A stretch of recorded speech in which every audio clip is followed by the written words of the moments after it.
Welcome to this week's episode of What You Know Wednesday.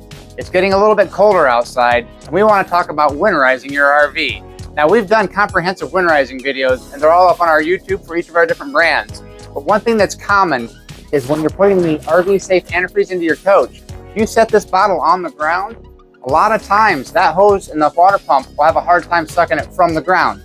One way to cure that is make sure that you're holding it at level, or at least in the bay, near where the siphon hose is. That'll give you better performance and allow it to properly fill your water lines. So now you know.